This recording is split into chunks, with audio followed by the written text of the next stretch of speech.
स्वागत है आप सभी का आपका राज्य आपकी खबरों में। शुरुआत करेंगे पहली खबर से। पहली खबर है कोरोना की वैक्सीनेशन की शुरुआत देश भर में हो गई है। देश के अलग अलग शहरों में वैक्सीनेशन की शुरुआत कर दी गई है। वहीं इस कड़ी में 400 स्वास्थ्य कर्मियों को पहले चरण में टीकाकरण किया जाएगा।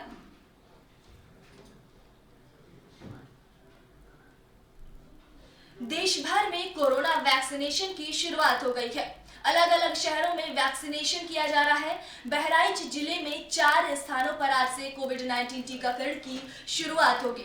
स्वास्थ्य कर्मियों के सम्मान के साथ कोरोना वैक्सीनेशन का श्री गणेश किया जाएगा। साथ ही आपको बता दें कि वैक्सीनेशन के पहले दिन 400 स्वास्थ्य कर्मियों को कोविड-19 का टीका लगाया जाएगा। शहरी क्षेत्र में 2 स्थानों पर व ग्रामीण क्षेत्र में 2 स्थानों पर कोरोना वैक्सीनेशन किया जाएगा। पहले दिन शहरी क्षेत्र में मेडिकल कॉलेज व जिला महिला अस्पताल से कोविड टीकाकरण की शुरुआत होगी। वहीं ग्रामीण क्षेत्र में सीएचसी नानपारा व जरवल में कोविड-19 टीकाकरण शुरू होगा।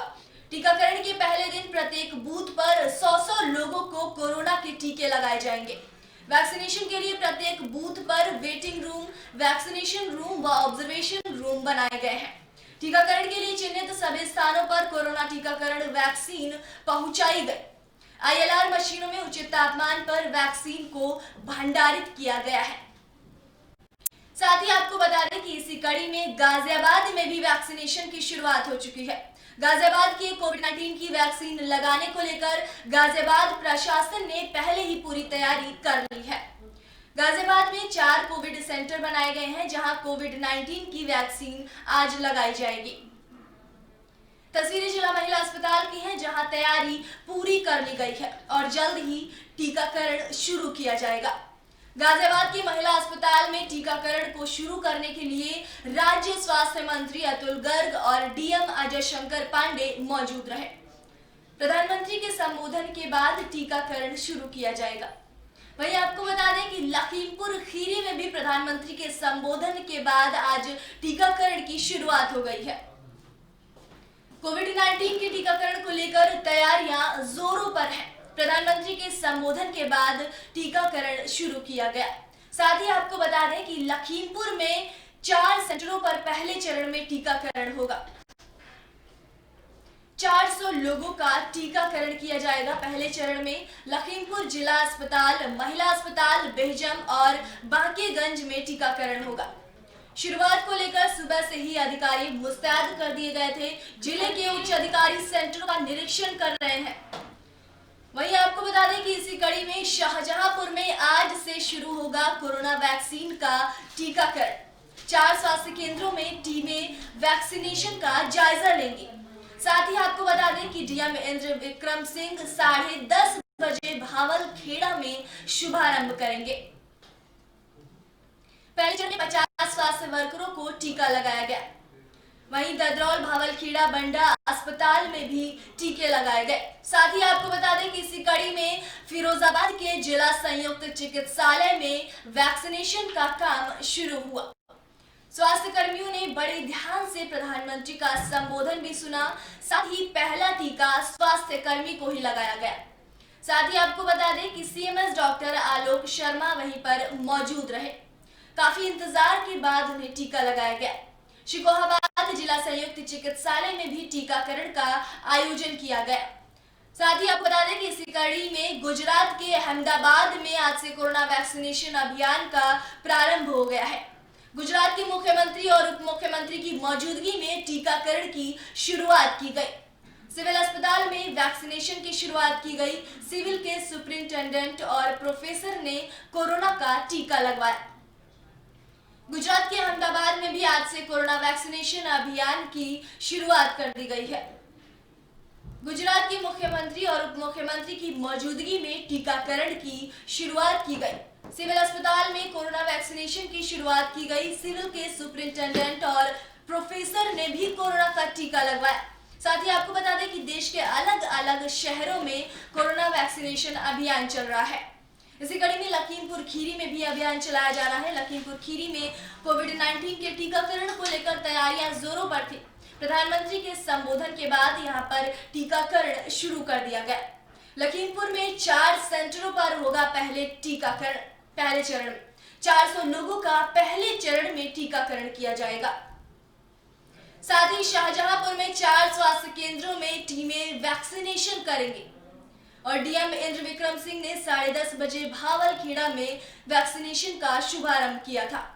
साथ ही आपको बता दें कि फिरोजाबाद के जिला संयुक्त चिकित्सालय में वैक्सीनेशन का काम शुरू हो गया है।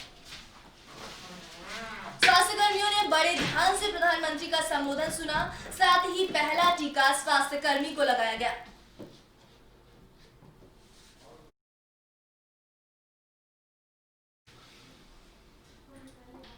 खबर उत्तर प्रदेश के हमीरपुर में है, जहां एक बारासिंगा सांभर गांव में घुस गया, वहां पर उसकी मौत हो गई। खबर उत्तर प्रदेश के हमीरपुर से है, जहां दूसरे स्थान से बारासिंगा सांभर गांव के भीतर घुस जाने से ग्रामीणों में भगदड़ मच गई और कुछ समय बाद बारासिंगा सांभर को देखने के लिए गांव के सैकड़ों की संख्या में लोग इकट्ठा होने लगे।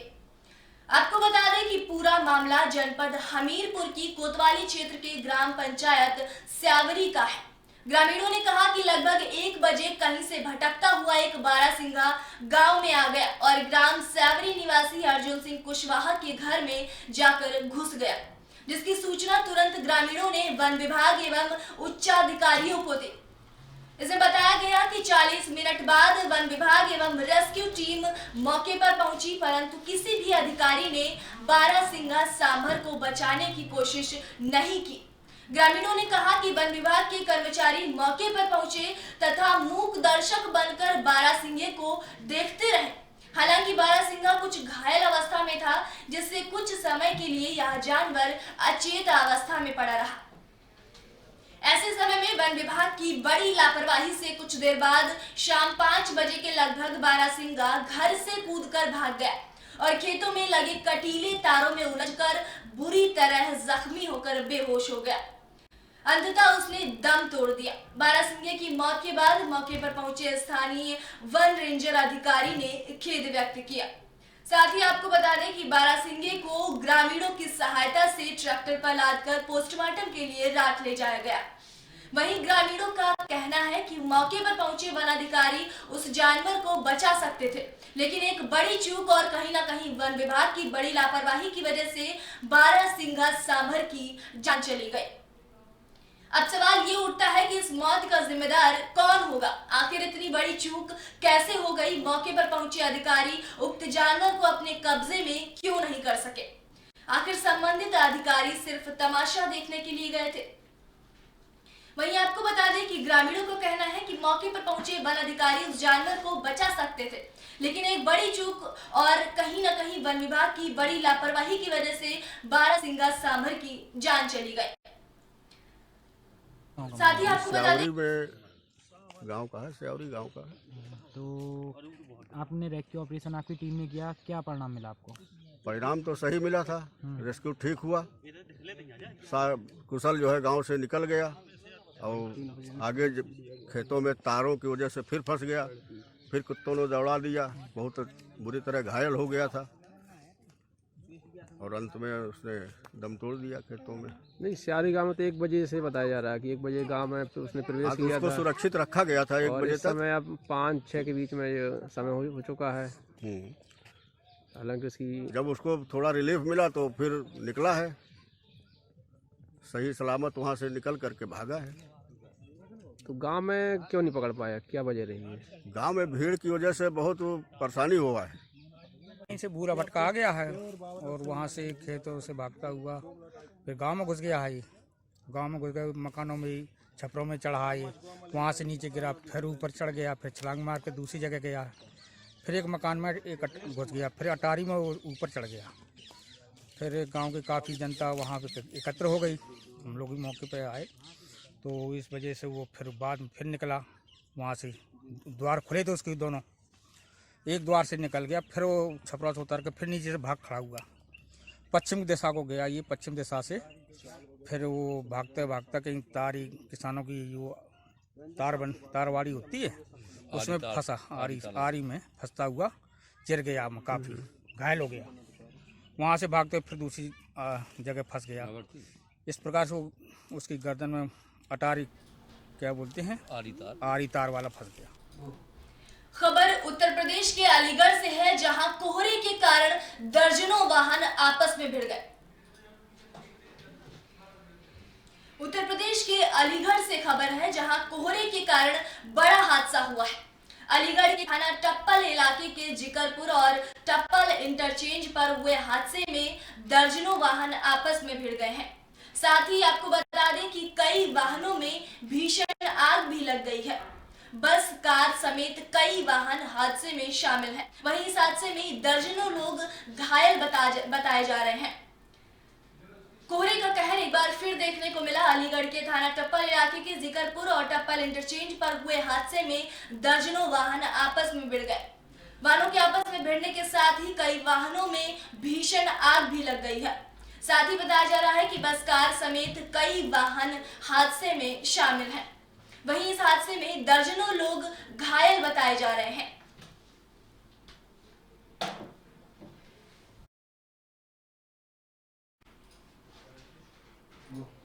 खबर उत्तराखंड के रामनगर से है, जहां एक फौजी की लाठी डंडों से पिटाई की गई। उत्तराखंड के रामनगर से खबर है, जहां रामनगर से घर जा रहे फौजी को 16 से 20 लड़कों ने रोककर लाठी डंडों से घायल कर दिया, जिसके बाद सरेआम राह चल रहे लोगों ने फौजी की जान बचाई। रामनगर के सावलदे पूर्वी निवासी एक फौजी किशोर आर्य पुत्र प्रहलाद राम, जो कि अभी जम्मू कश्मीर में तैनात है, जो आजकल छुट्टी पर आया हुआ है, जो आज शाम रामनगर से खरीदारी कर अपने गांव सावलदे को जा रहा था, जिसको रामनगर की खताड़ी के पास 15 से 20 युवकों ने फौजी की गाड़ी रोककर उसके साथ हाथापाई शुरू कर दी। साथ ही फौजी की लाठी डंडों से पिटाई कर दी, जिसमें फौजी गंभीर रूप से घायल हो गए। घायल युवक के शरीर में लाठी डंडों के गंभीर निशान हैं। घायल युवक को आसपास के लोगों की मदद से रामनगर संयुक्त चिकित्सालय इलाज के लिए लाया गया। वहीं आपको बता दें कि फौजी द्वारा रामनगर कोतवाली में युवकों के खिलाफ तहरीर दे दी गई है। घायल किशोर आर्य ने बताया कि उसको कुछ लोगों द्वारा घेर कर मारने की कोशिश की गई, साथ ही उसके साथ लाठी डंडों से भी मारपीट की गई है, जिसमें उसने बमुश्किल अपनी जान बचाई। साथ ही कुछ लोगों ने उसकी मदद भी की। वहीं इस मामले में कोतवाल ने बताया कि आज एक फौजी द्वारा हमें तहरीर दी गई है, जिसमें उसके द्वारा बताया गया है कि कुछ लोगों द्वारा उसके साथ मारपीट की गई है। वहीं मामले में हमारे द्वारा अभियोग पंजीकृत कर एक की घर दबिश दी गई है। जल्द ही मारपीट करने वालों को गिरफ्तार कर लिया जाएगा। मैं फौज में हूँ, ऐसे मेरी अभी 6 है और मैं यहाँ तक अभी कश्मीर में हूँ ड्यूटी में। और मैं ये बताना चाहता था कि आज के टाइम पर कुछ नहीं हो रहा, सब जो दिख रहा है उसे मारना है। मैं गाड़ी से जा रहा था, मेरे पीछे लगे लड़के धक्का मुक्की हुई, उसके बाद कह रहे गाड़ी रोक और मैंने पीछे देखा तो 4-5 गाड़ी और थी मेरे पीछे। उसके बाद भी मैं रुका नहीं, मैंने चलो थोड़ा आगे फिर रोकी तो अगला बंदा उतर के सीधे थप्पड़ मार रहा है। मैंने गाड़ी भगाई अपनी ऐसे करके, फिर उसके बाद लड़का फायर कर रहा है। आज शाम को एक सूचना आई थी कि झगड़ा हुआ है कुछ लड़कों के बीच में, जिनमें से एक लड़के को पीटा गया है। वो बेसिकली फौजी है जो छुट्टी पर आया हुआ था। तो यही हमारे सावलदे और ये लोटाबाग साइड के लड़के हैं, जिसमें से एक का नाम पप्पी सागर है। उनके द्वारा एक लड़के के साथ मारपीट की गई है जो फौजी है। अभी उनके एक तहरीर आई है, जिसके आधार पर हमने अभियोग पंजीकृत कर लिया है। घर पे दबिश दी जा रही है, गिरफ्तारी की जाएगी। मध्य प्रदेश के नरसिंहपुर से है, जहां पहला टीका सफाई कर्मी को लगाया गया। खबर मध्य प्रदेश के नरसिंहपुर से है। मध्य प्रदेश के नरसिंहपुर के जिला चिकित्सालय के टीकाकरण केंद्र पर पहले लाभार्थी जिला अस्पताल के ब्लड बैंक में सफाई कर्मी प्रमोद कुमार गौहर को पहली वैक्सीन का टीका लगाया गया।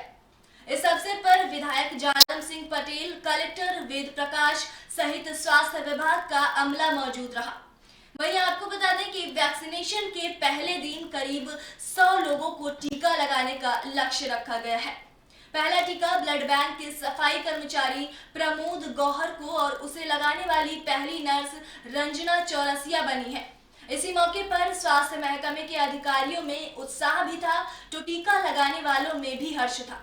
लेकिन पहला टीका लगवाने वाले प्रमोद का कहना रहा कि ये उसके लिए भी अच्छी बात है कि पहला टीका उसे लग रहा है। आपको बता दें कि वैक्सीनेशन शुरू करने से पहले प्रधानमंत्री का सीधा प्रसारण देखा और सुना गया।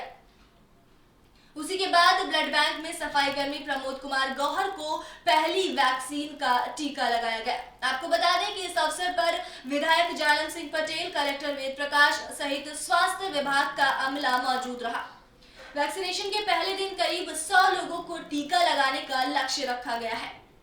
साथ ही आपको बता दें कि पहला टीका ब्लड बैंक के सफाई कर्मचारी प्रमोद गौहर को और उसे लगाने वाली पहली नर्स रंजना चौरसिया बनी है।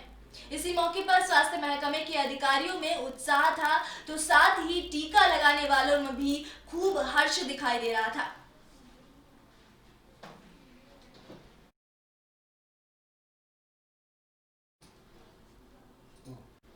खबर मध्य प्रदेश के कोरवाई से है, जहां खुलेआम जहरीली अवैध शराब बिक रही है।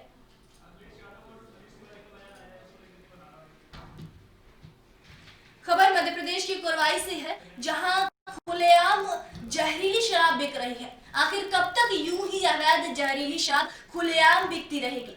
आपको बता दें कि 58,000 लीटर शराब बनाने की प्रक्रिया चल रही थी। पुलिस ने मौके पर ही नष्ट करवाई थी शराब। साथ ही 425 लीटर अवैध कच्ची शराब जब्त की गई। साथ ही इस मामले में 13 आरोपियों को गिरफ्तार भी कर लिया गया है। वहीं आपको बता दें कि जब्त की गई अवैध शराब की कीमत 4.5 से 5 लाख बताई जा रही है। साथ ही 5800 किलो लहान नष्ट किया गया। वहीं आपको बता दें कि आरोपियों के खिलाफ पुलिस व आबकारी टीम ने कड़ी कार्रवाई की है। आपको बता दें कि कोरवाई थाना के अंतर्गत ग्राम रूसिया और खीरिया बागड़ी में अवैध शराब का कारोबार चल रहा था। मुरैना में हुए जहरीली शराब कांड के बाद जिले में शराब के खिलाफ अभियान तेजी से कर दिया गया है। मुरैना में जहरीली शराब से 24 लोगों की मौत के बाद विदिशा जिले में भी अवैध शराब की धरपकड़ शुरू हो गई है। विदिशा कलेक्टर पंकज जैन और एसपी विनायक वर्मा के निर्देश पर तेजी से छापेमारी कार्रवाई चल रही है। इसके चलते कोरवाई थाने की टीम ने छापेमारी कार्रवाई की। वहीं आपको बता दें, कोरवाई थाने के अंतर्गत ग्राम रूसिया और खीरिया बागड़ी से कार्रवाई में भारी मात्रा में जहरीली अवैध शराब निर्माण के लिए एकत्रित की गई सामग्री जब्त की गई।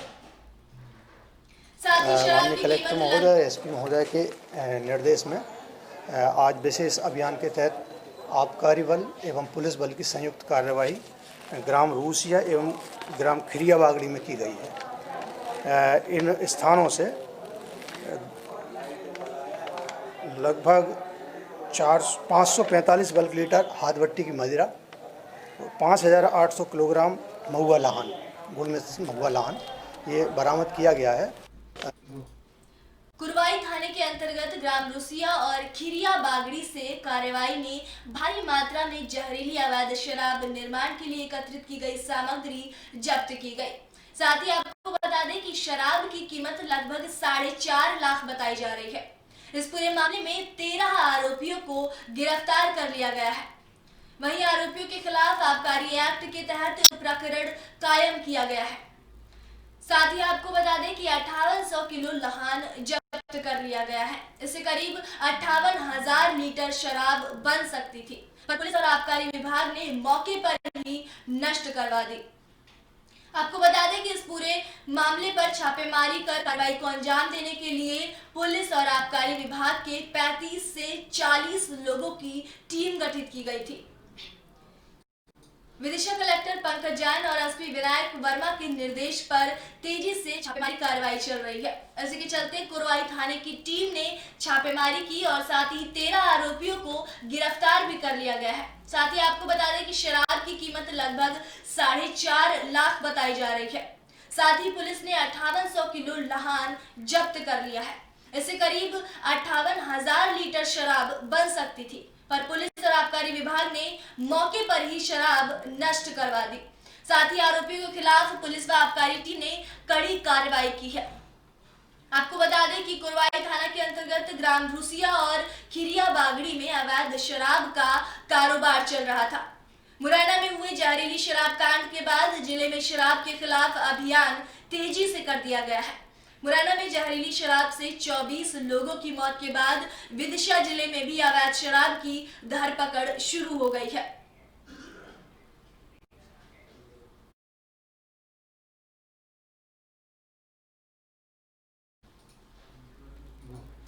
खबर पंजाब के फिरोजपुर से है, जहां पे बुलेट से पटाखे दगाने वाले नौजवान की लोगों ने पिटाई कर दी। खबर पंजाब के फिरोजपुर से है, जहां एक नौजवान लड़का गांव में बुलेट के पटाखे दगाता था। उसके बाद गांव वालों ने युवक को पकड़कर उसकी पिटाई कर दी। आपको बता दें कि भाईचारों के साथ संबंधित नौजवान लड़का गांव में बुलेट के पटाखे दगाता था। उसके बाद मारपीट का पूरा वीडियो सोशल मीडिया पर वायरल हो गया। फिर मामला एससी कमीशन के पास पहुंचा। पंजाब के जिला फिरोजपुर के हल्का जीरा के गांव मंसूरवाल का एक वीडियो सोशल मीडिया पर काफी वायरल हो रहा है, जिसमें यहाँ एससी भाईचारों की औरतों के साथ कुछ जमींदार भाईचारे की तरफ से मारपीट की जा रही है, जिसको लेकर ज्योति बेटी जगसीर सिंह निवासी मंसूरवाल की तरफ से पुलिस को एक दरख्वास्त भी दी गई थी कि उसके भाई अर्शप्रीत सिंह को सुरजीत सिंह पुत्र मल सिंह, गुरमुख सिंह पुत्र मलकीत सिंह और कई और लोगों की तरफ से मारपीट की गई है। इस संबंधित जब ज्योति के साथ बातचीत की गई तो उसने बताया कि उसका भाई दूध लेने के लिए बुलेट मोटरसाइकिल पर जा रहा था। उसके बाद कुछ व्यक्तियों की तरफ से पुरानी रंजिश को लेकर उसे गली में घसीटकर उसकी मारपीट की गई, क्योंकि उनके घर के पीछे इनकी हवेली है, जिसमें ठहरे इन व्यक्तियों की वीडियो बनाने का दोष मेरे भाई अर्शप्रीत पर लगाए जा रहे हैं। साथ ही उसने बताया कि इसी रंजिश के कारण उनकी तरफ से इसकी मारपीट की गई है। उधर आपको बता दें कि वायरल हो रही वीडियो की पड़ताल करने के लिए जब पत्रकारों की तरफ से गांव मंसूरवाल का दौरा किया गया तो वहां पूछताछ के दौरान पता चलने से अर्शप्रीत की तरफ से अपने बुलेट मोटरसाइकिल के पटाखे मारने के कारण सभी गांववासी परेशान थे, जिसकी उनकी तरफ से गांव के सरपंच गुरमेल सिंह को कई बार शिकायत भी की गई है। साथ ही आपको बता दें कि दूसरी तरफ दोनों धड़ों का पक्ष जानने के बाद जब इस पूरे मामले के बारे में गांववासियों के साथ बातचीत की गई तो उन्होंने इस बात पर मोहर लगाई और कहा कि यह लोग एससी होने का नाजायज फायदा उठा रहे हैं, जबकि गलती इन लोगों की ही है। सक्का वाली कुड़ी वैसी हरिंदर सिंह ਦੇ ਉਹਦੇ ਮੁੰਡੇ ਨੂੰ ਜੀ ਉਹ ਤਾਂ 20 ਲੱਖ ਰੁਪਇਆ ਲੈ ਕੇ ਕੁੜੀ ਬਾਹਰ ਘੱਲਤੀ ਉਹਨਾਂ ਨੇ। ਉਹ ਮੁੰਡੇ ਦਾ ਜਵਾਬ ਅਸੀਂ ਤੋਂ ਬਾਹਰ ਨਹੀਂ ਸੱਦਣਾ। ਉਹ 10 ਲੱਖ ਰੁਪਏ ਫੈਸਲਾ ਕਰਾ 10 ਲੱਖ ਰੁਪਏ ਤੇ 10 ਲੱਖ ਰੁਪਇਆ ਗਿਆ ਬਾਜਰ ਨੂੰ।